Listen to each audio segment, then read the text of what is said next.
Amis de Beffrovision, bonjour. Au menu de cette semaine, nous ferons un tour sur la foire du 22 et le point sur les journées du patrimoine. Puis, accueil du nouveau policier municipal, suivi de la visite d'un stand au centre hospitalier, de la réunion de district au tennis de table et, plus amusant, une balade à Samna. Enfin, nous suivons l'antenne est à vous pour la semaine bleue, suivie de nos brèves. Samedi 23 septembre, c'était la grande foire annuelle du Cateau. L'équipe de Beffrovision sur le champ de foire y a fait son tour et diverses interviews. Vous en retrouverez plus dans notre magazine.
Pour les Journées européennes du patrimoine, qui se sont déroulées le 16 septembre au départ de la salle Jean Havret, visite guidée des différents lieux où sont organisées les disciplines sportives catésiennes.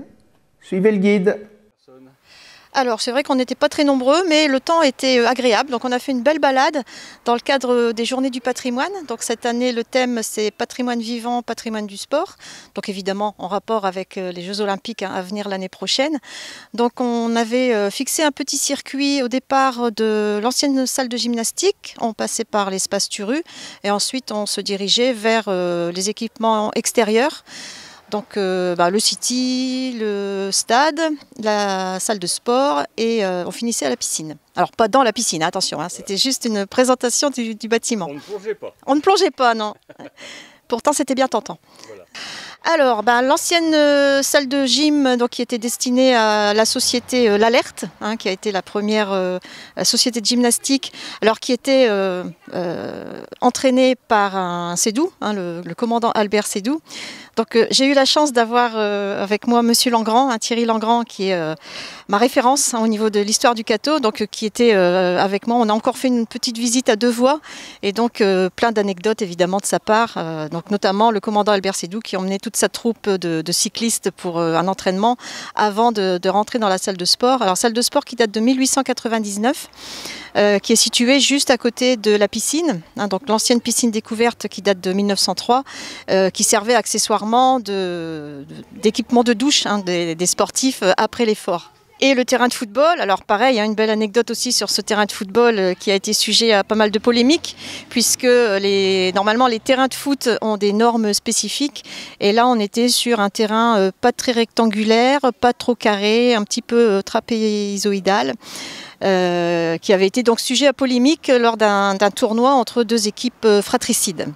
Donc le club de foot vivait sa petite vie de club très régional, sauf qu'en 1966, je m'en souviens, j'étais gamin, le club du Cateau monte en division, je sais pas quoi, extraordinaire, quoi, au point que Mbappé, Lionel Messi et puis Neymar songent à venir signer au Cateau. Sauf que, alors à l'époque, donc on passe en division supérieure, et puis on menaçait directement le grand club régional qui était dans la même division, qui était Waller-Arambert. Donc Waller-Arambert, vous savez, c'était l'époque des 30 Glorieuses, le bassin minier, la prospérité économique. Et le club de Waller-Arambert, qui avait des moyens financiers, était dirigé par un médecin de Valenciennes qui, apprenant tout en fureur que le Cateau pourrait peut-être lui ravir la coupe, se dit ça ne va pas se passer comme ça, je vais utiliser tous les moyens légaux pour empêcher cette injustice. Donc il envoie assez frais un géomètre, M. Bourgoin de Valenciennes, assez frais, qui vient sans prévenir personne, il passe par-dessus la clôture, les barbelés, etc. Et avec son mètre en ruban, il mesure le terrain, vous voyez, très précisément. Et il constate qu'évidemment, les dimensions sont assez approximatives. Par exemple, il y a un côté qui mesure 95 mètres 51, et l'autre beaucoup plus court. Quant aux largeurs, c'est 53,38 contre 56,23. Donc c'est un rectangle à peu près carré, beaucoup rectangulaire, trapézoïdal, avec des angles droits très arrondis. Et en plus, un relief qui évoque plus les Alpes suisses qu'un honnête terrain de foot. Bref, il n'y a rien qui va. Il transmet son rapport. Évidemment, dans l'intervalle, Monsieur Le Riche, qui a toujours signé, apprend avec colère et effroi qu'on est venu espionner sur sa pelouse. Bon, ça a pris des proportions d'affaires d'État, puis après ça s'est calmé, quoi. C'est pour vous dire, c'est le cloche-merle. Mais il nous reste ce magnifique plan. Alors le détail qui tue, c'est que bien sûr les joueurs arrivent habillés comme vous et moi, en costume du dimanche, et puis ils se mettent en tenue, et donc il y a les vestiaires. Alors les vestiaires du Cateau, puisque les chances sont égales pour tous les concurrents, les vestiaires du Cateau étaient à côté des vestiaires de la piscine, en briques, bien maçonnés, bien chauffés, avec des équipements divers et variés. Et on le voit ici sur le plan, le vestiaire pour les visiteurs, il était là-bas dans le virage. C'est une espèce de bungalow en carton, sans chauffage, sans éclairage, avec des rats et de l'humidité. Bref, tout ce qu'il fallait pour être bien entraîné avant d'entrer sur le terrain. Bref, tout ça, ça a fait un mini scandale. Et puis, mais ça nous a permis de garder ce magnifique plan qui fait partie de l'histoire maintenant, puisque le terrain a disparu. Mais alors les résultats des négos avec Wallers, qu'est-ce qu'il en a été bon, après c'est rentré dans le rang. C'est rentré dans le rang. À mon avis, Waller-Arambert avait des moyens supérieurs, donc il a renvoyé le Cateau dans sa division inférieure. Okay. On est juste à côté de la rivière, donc la rivière qui alimentait les bassins de la piscine, hein, donc qui faisait aussi de temps en temps un petit peu aquarium. Et donc évidemment, quand le ballon partait un petit peu trop loin, donc il y avait une perche avec un filet qui permettait d'aller récupérer le ballon rapidement dans la rivière, sachant que le courant est quand même assez rapide, hein, la rivière, donc il fallait aller plus vite que l'eau pour récupérer le ballon. Alors, que dire d'autre qu'après sur l'extérieur, donc là on est sur des structures donc, qui datent du début du XXe siècle. Et puis pour les structures actuelles, donc elles vont sortir de la périphérie de la ville pour se rapprocher des équipements scolaires. Hein, donc le stade, la salle de sport, la piscine, donc des équipements donc, qui datent du XXe et début XXIe siècle. Le collège Jean Rostand, hein, qui a un accès direct sur le stade. Et puis la piscine, donc le stade nautique de la communauté d'agglomération, qui est situé vraiment à l'extérieur de la périphérie de la ville. Alors, pour les prochains mois, on se calme un petit peu. Le gros morceau, c'est vraiment les journées du patrimoine. On a eu un programme cet été qui a quand même rassemblé du monde, hein, avec la visite du vitrail et puis je ne sais plus ce qu'on avait fait d'autre. Enfin, j'ai fait tellement de choses cet été que j'ai du mal à me remémorer tout notre programme. Mais on avait eu pas mal de participants cet été.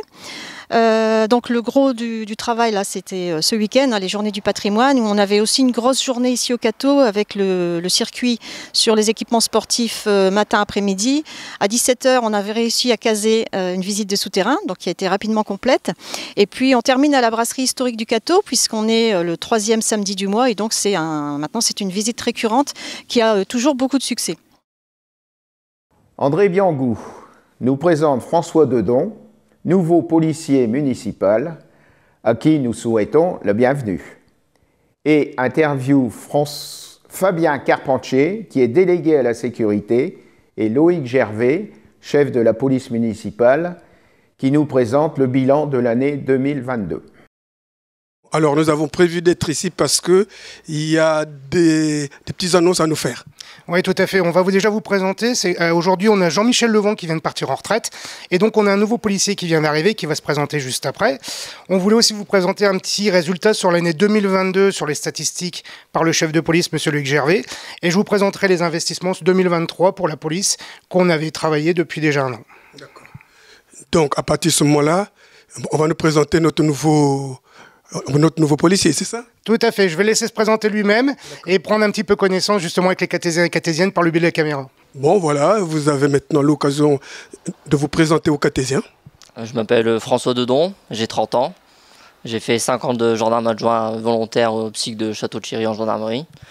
Et après, j'ai fait 3 ans et demi en police municipale à Luin, 1 an à Cambrai, puis maintenant je viens d'arriver au Cateau depuis le 11 septembre. D'accord. Vous avez trouvé les mêmes populations à Luin qu'au Cateau? Non, c'est pas la même population. Il y en a moins et c'est moins beaucoup nombreux. C'est plus calme.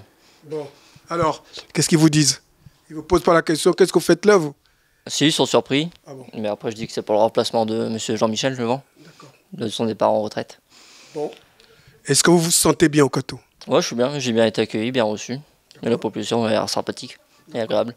Bon, alors moi je parle pas de vos collègues, je sais que vos collègues, ils sont obligés de bien vous recevoir, mais la population? Oui, la population aussi, elle est très accueillante, beaucoup de bonjours, beaucoup de connaissances, et je dois beaucoup me présenter aux gens. Bon. Une nouvelle tête. Alors, qu'est-ce que le chef va nous dire?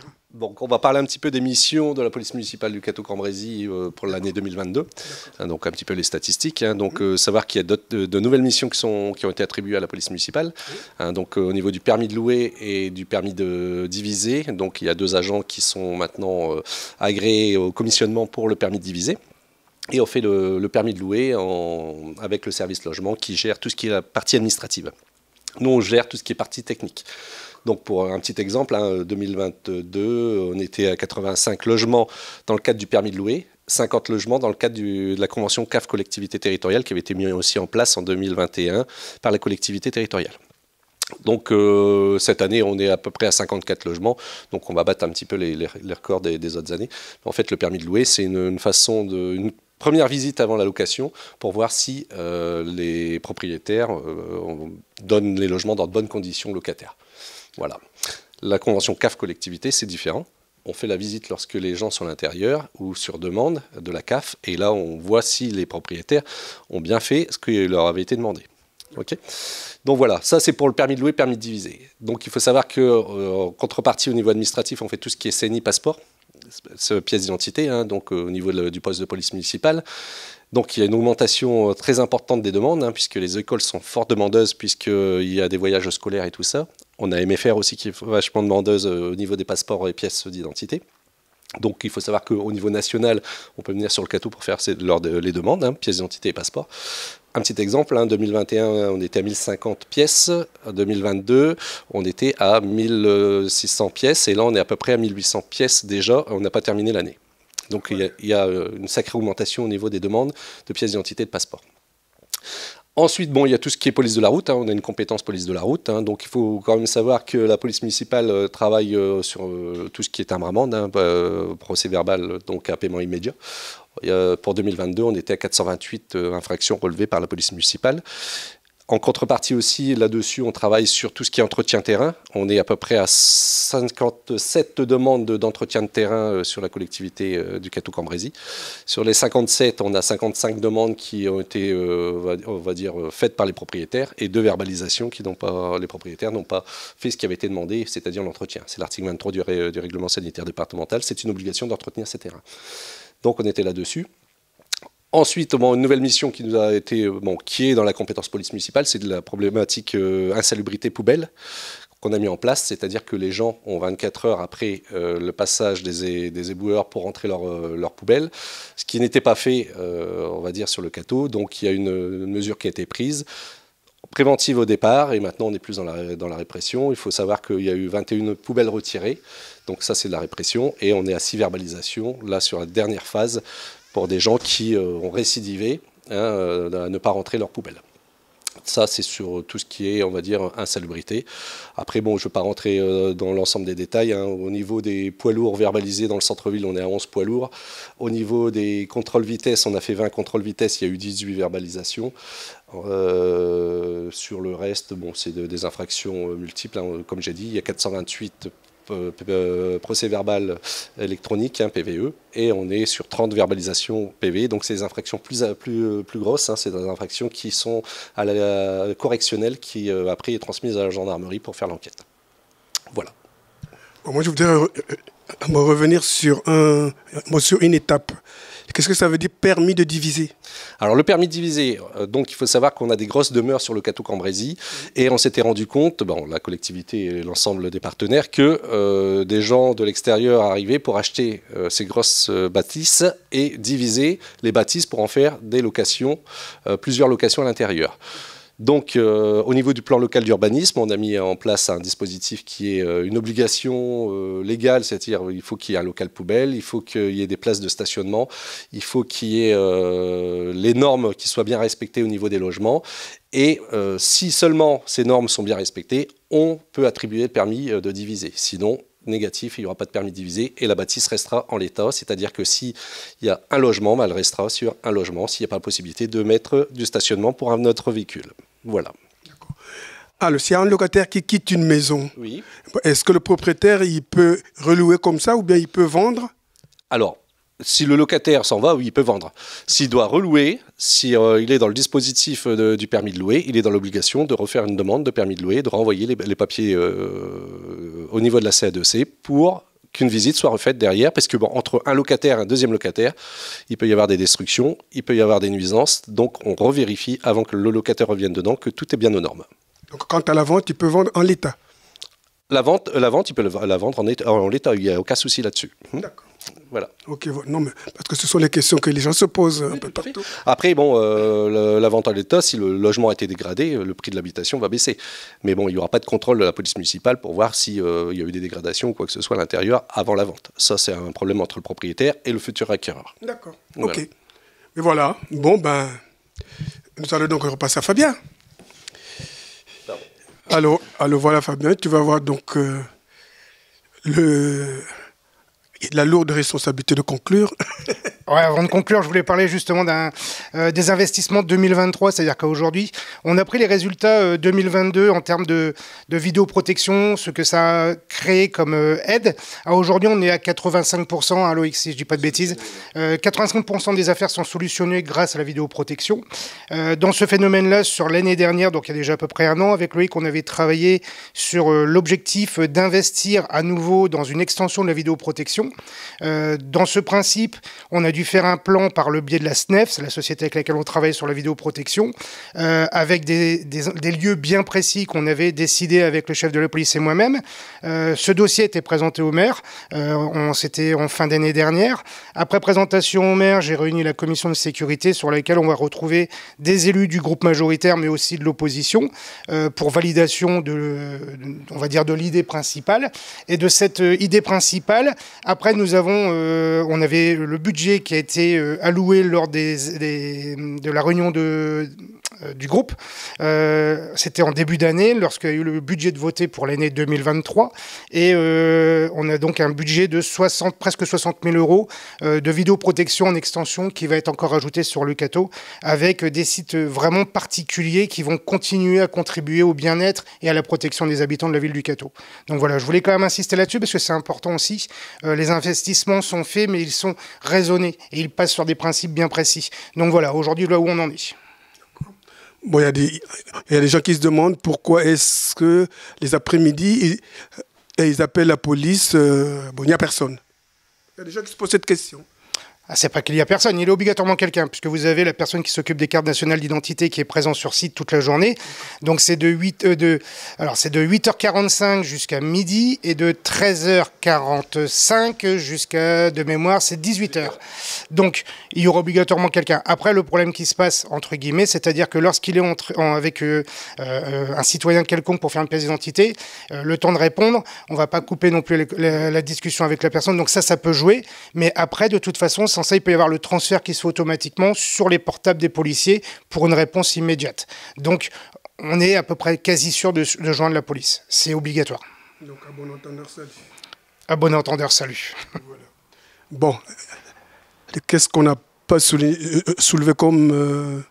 Il faut préciser que sur la vidéoprotection, il y a quand même eu 44 réquisitions l'année dernière au niveau de la gendarmerie, puisqu'on peut extraire les images que sur réquisition de la gendarmerie. Donc s'il y a une affaire délictuelle et que les gens sont dans cette affaire-là, c'est pas la peine qu'ils viennent voir la police municipale. Les vidéos ne seront retirées que sur réquisition. C'est-à-dire que si on a une réquisition, on ira faire le retrait de la vidéo. Si on n'a pas de réquisition de la gendarmerie, il n'y aura pas de retrait vidéo. Donc il y a eu quand même 44 réquisitions, c'est ce que j'ai dit, à peu près une base de 40 heures pour un agent à faire. Et cette année, on est déjà sur 53 réquisitions et on n'a pas terminé l'année. Donc il y a une forte demande de réquisition. Et comme je disais, l'année dernière, on était sur 85%. On a un peu plus de 85% pour cette année sur les réquisitions qui ont été faites, sur les 53 réquisitions qui ont été faites. On a un peu plus de 85% cette année en 2023. Donc voilà, c'est quand même une bonne chose, la vidéoprotection. Voilà. Bon. Donc la conclusion justement. La conclusion, une équipe du CATO en termes de police qui est vraiment effective et qui travaille énormément sur plein de dossiers, il faut le savoir, présence sur le terrain et avant tout c'est ça, la protection des biens et des personnes et une ville qui soit au mieux sécurisée grâce au biais de la vidéoprotection et un travail en conjonction avec la gendarmerie qui nous permet justement de travailler sur plein de dossiers. Voilà. Bon, c'est tout ce qu'on pouvait dire aujourd'hui. Je pense que c'est déjà pas mal. Un passage au centre hospitalier du CATO, sur le stand élaboré par le personnel, qui se mobilise et sensibilise contre le syndrome d'alcoolisation fœtale. Visitons le stand.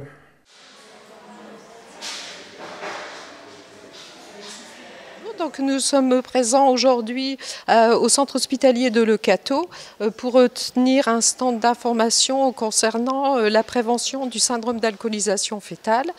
Voilà, normalement il y a une journée internationale de la prévention du SAF chaque année le 9 septembre.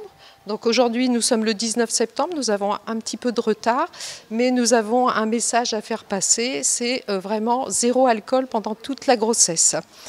Parce que voilà, on connaît maintenant les effets de l'alcool sur le fœtus et vraiment les effets délétères d'une consommation ou chronique ou même vraiment exceptionnelle ou ordinaire. Voilà. On peut avoir un enfant atteint de SAF, qui est la forme la plus grave, c'est-à-dire avec un faciès particulier, une atteinte du cerveau et aussi une atteinte de tous les organes, qui est donc le syndrome d'alcoolisation fœtale, qui est vraiment la forme la plus grave, ou un enfant atteint d'un ETCAF, c'est-à-dire de l'ensemble des troubles causés par l'alcoolisation fœtale, qui est plus difficile à diagnostiquer parce que voilà, il n'y a pas de faciès particulier. Donc nous travaillons donc au CAMS, au Centre d'action médico-sociale précoce. C'est un CAMS polyvalent et un CAMS hospitalier. Nous sommes basés à Caudry, mais nous faisons partie de l'hôpital de Le Cateau. Du coup, nous sommes un centre de consultation et de soins pour les enfants de 0 à 6 ans, avec une équipe pluridisciplinaire, c'est-à-dire ergothérapeute, psychométricienne, psychologue, monitrice éducatrice, éducatrice spécialisée, kinésithérapeute, orthophoniste, enfin tout le panel de rééducateurs pour pouvoir accompagner ces enfants de la naissance jusqu'à leurs 6 ans. Nous avons aussi une mission d'accompagnement et d'inclusion dans le milieu scolaire et aussi d'accompagnement en milieu ordinaire ou d'un milieu en institution spécialisée si nécessaire. Voilà, du coup nous avons aussi une fonction de parentalité. Voilà, donc nous avons déjà rencontré pas mal de futures mamans qui avaient déjà été informées justement de ce problème, de cette problématique alcool et qui connaissaient déjà les impacts de l'alcool sur le fœtus. Et puis nous avons aussi rencontré des personnes qui venaient en consultation et nous comptons sur eux pour faire justement diffuser cette information, donc zéro alcool pendant toute la grossesse. Nous sommes vraiment une équipe pluridisciplinaire pour répondre aux besoins de l'enfant dans sa globalité. Voilà, nous travaillons tout ensemble pour répondre voilà, vraiment aux difficultés des enfants et pour les accompagner au mieux. Et même si les impacts de l'alcool sur la grossesse et sur le fœtus sont irrémédiables voilà, nous essayons pour ces enfants qui sont pris en soins au CAMS qu'ils aient une vie la plus ordinaire possible. Hein, parce que voilà, la consommation d'alcool fait des dégâts sur le fœtus et ce qui est fait est fait. Hein, on ne peut pas guérir et il ne faut pas oublier quand même que la consommation d'alcool chez la femme enceinte est la première cause de handicap mental non génétique en France et qui peut être évitable à 100%. Toujours le sport, mais cette fois de haute compétition, à Saint-Menin, avec la 11e édition des courses de caisse de savon. Suivons ces pilotes de Formule XXL.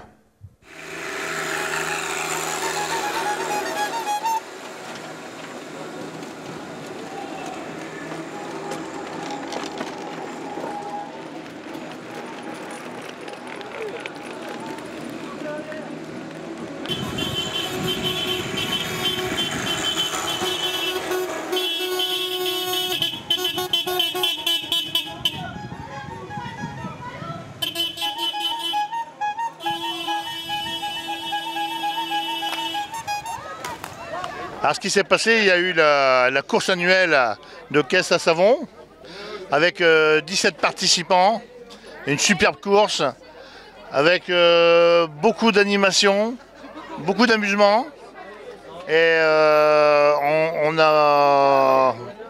on s'est bien amusé. Oui, là c'est cadeau de le dire. Hein. Ouais. Non, des concurrents très sympas, qui ont des nouvelles caisses qu'on n'avait pas encore vues, qui tenaient bien la route. Donc de ce fait-là, on a pu faire 4 courses, au lieu de 3.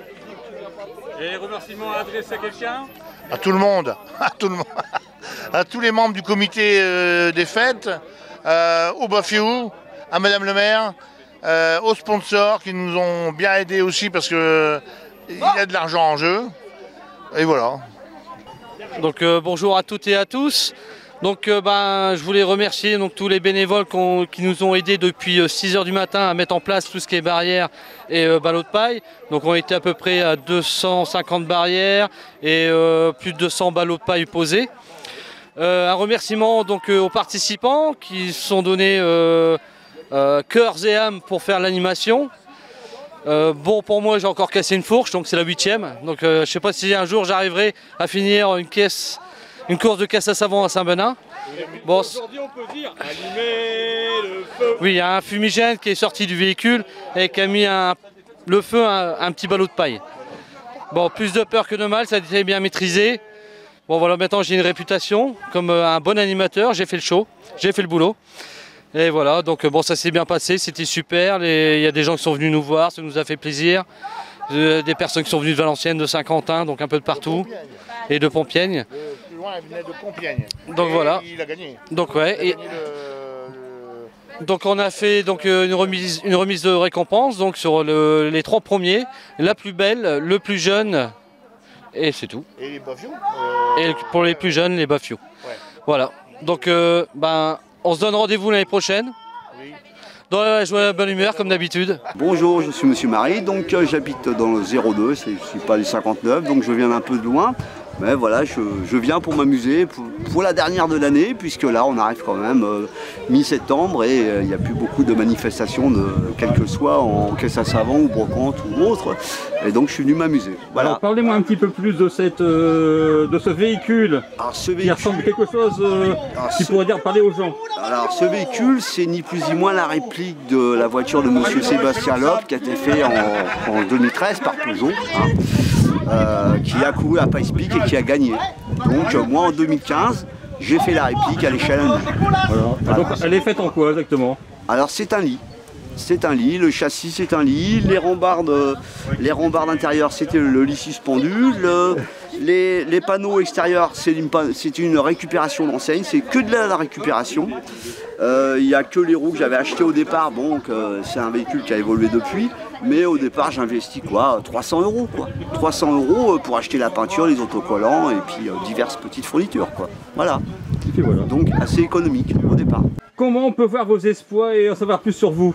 Pour communiquer avec des gens dans le même domaine, j'ai fait un petit compte Facebook qui s'appelle Caisse King Peak. Voilà. Voilà. Donc avis aux amateurs. Qui permet de communiquer entre participants et de savoir où il y a les manifestations. Voilà. Alors là, ce qui va venir récemment, ça va être bien Halloween. Pour nous les Baffiou, après il y a Noël, donc traditionnel chalet de Noël avec du vin chaud et puis distribution de friandises aux enfants de Saint-Benin. Ils vont continuer le partenariat avec les Baffiou. Donc en fait ils vont faire peut-être une créer en fait des décorations pour pouvoir décorer le sapin communal. Voilà, comme on fait l'année dernière, ça a bien marché, donc voilà, l'atelier du Père Noël. Ce qui va arriver jusqu'à la fin de l'année. Donc je vous dis au plaisir, merci.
Deux, trois la concurrence.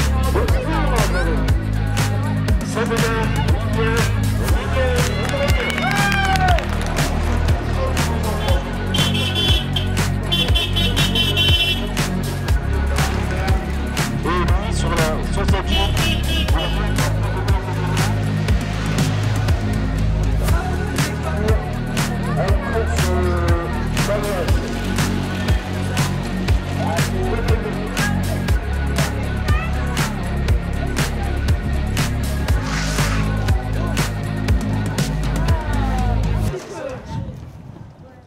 En réunion, les dirigeants de district au tennis de table ont mis au point la prochaine saison.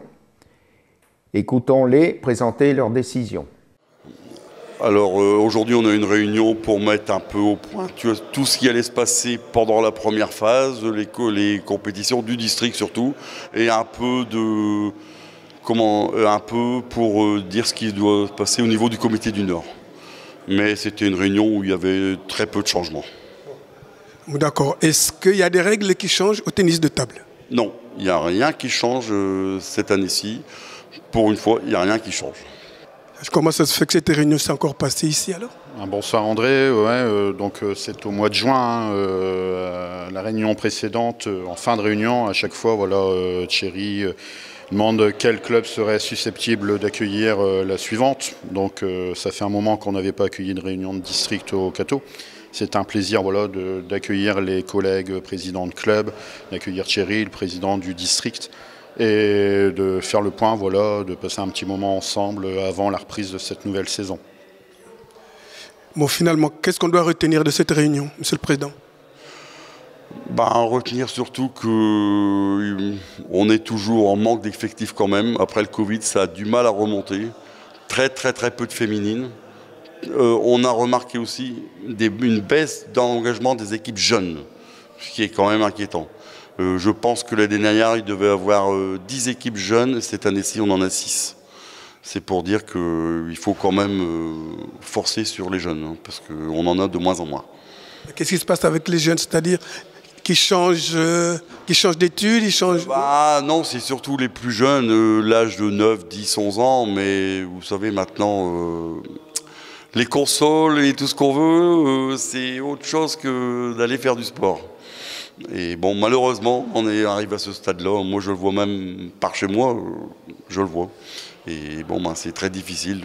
Et après, il faut dire, il y a beaucoup d'associations, il y a beaucoup de sports. Tout le monde essaye de tirer à lui et à celui qui fait au mieux. Bon, mais Stéphane, est-ce que ce que dit M. le Président, c'est général? Chez vous aussi, c'est pareil? Ouais, les jeunes, on n'a plus d'équipe jeune depuis 2 ans maintenant. Moi, mon fils est parti rejoindre le club de Proville depuis l'an dernier. On avait des jeunes, mais qui sont passés chez les seniors. Voilà. Maintenant, ça fait 2 ans qu'on était sur le point de se dire est-ce qu'on continue l'entraînement des jeunes, est-ce qu'on arrête? Et en faisant le forum l'année dernière, le forum organisé par la municipalité, on s'est rendu compte qu'on avait récupéré quelques jeunes, donc on s'est relancé dans cette nouvelle aventure. Des jeunes qui débutent, mais je vois hier, on avait pas loin de 10 jeunes qui viennent maintenant à l'entraînement, qu'on ne peut pas encore faire jouer en championnat, parce que voilà, il faut avoir un certain niveau pour pouvoir jouer en minime cadet. Mais j'espère bien refaire une équipe prochainement de jeunes, voilà. Minime cadet, et comme le disait Thierry, les jeunes c'est l'avenir aussi de la CJTT. Donc j'espère pourquoi pas réengager une équipe jeune l'année prochaine. Monsieur les seniors, vous avez votre compte? Ouais, les seniors, il n'y a pas de changement vraiment d'effectif. On ne perd aucun joueur, il n'y a aucun muté pour un autre club. J'ai un joueur qui arrête pour des raisons professionnelles, un autre qui est actuellement blessé, mais voilà, je récupère un ancien de la maison. Donc l'un dans l'autre, voilà, on a toujours le même nombre à peu près de joueurs et un club loisir qui tourne très bien autour de Victor Dumais. Alors passons maintenant à la municipalité. Encore une fois, c'est au Cateau qui a eu l'honneur d'organiser. Oui, on a accueilli le président du district qui est, pour ma part, c'est pas la première fois que je le rencontre. Il a l'habitude d'être reçu ici au Cateau pour des réunions qui sont sur le point d'annoncer aux au club s'il y a du nouveau au niveau district, si les règles changent. Mais apparemment, comme Monsieur le Président l'a dit, aucun changement cette année au niveau règles, au niveau feuille de match, au niveau organisation. Donc voilà, présent des présidents comme des présidents de Clary, un petit peu de partout, de Clary, Fontaine-Notre-Dame, Caudry, Cambrai. Donc voilà, c'est toujours des réunions intéressantes, constructives, qui se débattent et où les questions sont diverses et variées. Donc voilà, je pense que c'est des réunions utiles. Je rajouterai un petit mot, pourquoi pas lancer un appel aux cathésiens qui nous regardent là ce soir, pour leur dire que voilà, les entraînements des adultes ont lieu tous les lundis et mercredis à partir de 17h30. N'hésitez pas à venir taper la balle. Les jeunes, donc le mardi, tous les mardis, de 17h30 à 18h45, encadrés par 2, voire 3 de nos joueurs, bénévolement. Je tiens également à remercier Thierry qui est à côté de moi, puisqu'il a annoncé tout à l'heure qu'il allait arrêter ses fonctions de président de district. Il les occupe depuis 12 ans maintenant. Donc le remercier pour ce qu'il a fait pour le district cambrésis, en espérant qu'il y ait quelqu'un qui le remplace là, à la prochaine Olympiade. Dans le cadre de l'antenne est à vous, pour le vieillir ensemble, une chance à cultiver, Joël Manès et Françoise Campin sont sur le plateau de Beffroi Vision pour annoncer les manifestations de la Semaine Bleue.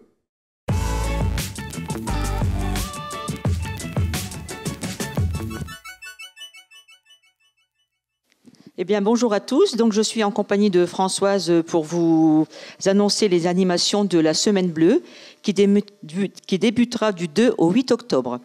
Alors, nous ouvrirons cette Semaine Bleue le lundi 2 avec une conférence au CLIC sur le bien manger en cuisinant peu, avec la participation d'une diététicienne. Ensuite, alors c'est de 9h à midi au CLIC. Ensuite, au Trèfle d'Argent, à 14h30, un loto sera organisé en partenariat avec la résidence Automne. Donc, cette année, les résidents de la résidence Automne se déplaceront au Trèfle d'Argent avec leur nouvel animateur, Monsieur Lefebvre. Et donc, il y a de nombreux lots à gagner. Alors, venez participer si ça vous intéresse, parce qu'il y aura quand même pas mal de monde. Alors, venez nombreux. Françoise. Voilà, bonjour à tous. Alors, on continue sur le mardi, donc le mardi matin. Le mardi matin, vous aurez possibilité de découvrir une activité gym-vie, c'est-à-dire gymnastique modérée. Alors, gymnastique modérée au Palais des Sports, rue de la Gaîté, 9h15, 10h15. Vous avez un cours donc pour seniors, une gym modérée.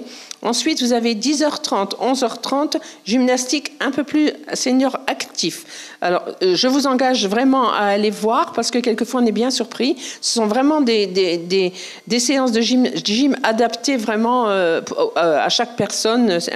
C'est vraiment très très bien. Madame Théo, donc l'animatrice, est vraiment très très professionnelle. Ensuite, à la médiathèque, l'après-midi, donc à la médiathèque rue du Marché aux Chevaux, de 14h à 18h, vous aurez des jeux de société et sur console. Donc ça, c'est pareil, c'est une nouveauté. Donc voilà, n'hésitez pas à vous y rendre. Vous allez découvrir comment jouer sur une console.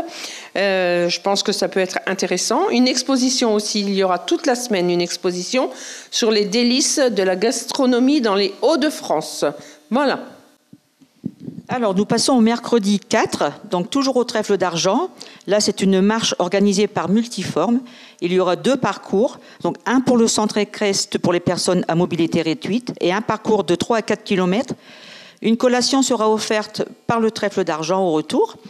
Et là, c'est pareil pour le centre équestre. L'année dernière, nous sommes allés avec les résidents et ça a beaucoup plu, l'approche des chevaux. Et franchement, c'était une belle réussite. Ils étaient heureux quand ils sont rentrés. Donc on refait pareil. On refait la même chose cette année. Voilà. Alors, ensuite, nous avons donc le cinéma. L'après-midi, donc, cinéma, donc au Select rue des Remparts, n'est-ce pas? Nous avons choisi un film qui, normalement, devrait plaire vraiment à tout le monde. On a visionné quelques images avec Joël et croyez-moi, je pense qu'il y aura beaucoup, beaucoup de sourires et d'éclats de rire, etc. Donc, une bonne ambiance, un très bon film qui sera suivi donc d'un goûter offert par la municipalité. Donc, le titre du film, je vous l'annonce, c'est « Les vengeances de Maître Poutifar ». Voilà, c'est un instituteur qui a fait toute une carrière dans une école et je ne dis pas plus parce que franchement, c'est un film qui va surprendre. Donc, la collation offerte par la commune, par la ville du Cateau à l'issue de la séance. Et la séance de cinéma, il y a un coût de 5 €. Voilà. Alors, ensuite, je vais garder le micro parce que c'est mon domaine à moi. Le vendredi 6, nous avons au Club du Temps Libre, donc au 2e étage, rue du Marché aux Chevaux, à 14h30. Donc, nous avons le traditionnel certificat d'études. Là, pareil, nous avons 2 institutrices, donc qui sont à la retraite, bien sûr, mais qui nous concoctent toujours quelques petites épreuves du certificat d'études. On repart, combien d'années, je n'oserais même pas le dire, en arrière. Et il y a beaucoup de participants. Les gens sont agréablement surpris et surtout, n'hésitez pas, si vous avez envie, personne n'est jugé. Les gens font donc les exercices et chacun corrige sa propre copie. Donc le voisin ne voit même pas si vous avez fait des fautes. Donc c'est bien parce que ça peut peut-être freiner certaines personnes, ça, mais franchement, croyez-moi, quand les gens le font, ils se rendent compte que c'est une super ambiance. Et ensuite, évidemment, on finit par un excellent goûter offert par le Club du Temps Libre. Voilà. Et donc le samedi 7 octobre à la salle Jean Havret, là ce sera le concours de belote. Et les inscriptions, c'est 5 € par personne. Les inscriptions à partir de 18h et début des jeux à 19h. Il y aura une petite restauration sur place. Donc l'année dernière, nous avions 25 équipes. Alors je pense avoir à peu près la même chose. C'est un moment de convivialité, tout le monde rigole, on ne se casse pas la tête et on a toujours un petit lot à la fin. Donc le premier prix, c'est 100 €, le deuxième, 60 €, le troisième, 40 € et ensuite chacun se voit remettre un lot de consolation. 5 € l'inscription. Donc, on conclura par le dimanche 8 au théâtre René Ledieu à 16h par le concert de l'harmonie. Donc là, c'est une nouveauté. Nous avons sollicité monsieur le prêtre et il était d'accord pour finir avec le concert. Donc nous vous attendons nombreux pour cette semaine, encore beaucoup riche en animation. Je voulais remercier tous les partenaires, donc la ville du Cateau, le CCAS, la médiathèque, le CLIC, Gymvie, Multiforme, le Trèfle d'Argent, la résidence Automne, le Club du Temps Libre. Et vous, Beffroi Vision, parce que Claude couvre toute la semaine avec sa caméra et il ne rechigne pas la tâche. Alors merci à vous et bonne journée à tous et nous attendons nombreux pour ces manifestations. Merci. Et maintenant, nos brèves de la semaine. Des ateliers gastronomiques sont proposés à la médiathèque les mercredis 4 et 11 octobre à 15h. Venez nombreux y participer. Journée porte ouverte des ateliers d'artistes les 6, 7 et 8 octobre, tout près du Cateau. DJ Caudrelier, 22 rue Massé à Fontaine-au-Pire et Aquarelliste du Nord, 2 rue de Boéry à Remont. Pour plus d'informations, voir le site poa.lenord.fr. Dimanche 15 octobre à 16h, dans l'abbatiale Saint-Martin, concert par l'Orchestre symphonique du Haut-Hainaut. Accord parfait. Au programme Titanic de James Horner et la Symphonie du Nouveau Monde d'Anton Dvorak. Entrée 10 € au profit des jeunes scolaires de Nouma au Burkina Faso. Et une petite dernière pour la forme. 2 copines discutent. Alors, ça s'arrange tes problèmes de couple ? Penses-tu, pour émoustiller mon mari, j'avais mis un masque noir et une guêpière. Quand il est rentré du boulot, il m'a dit « Oh là Zoro, on mange quoi ce soir ?» Ce journal est maintenant terminé. Merci pour votre fidélité à Beffroi Vision. Au revoir et à bientôt.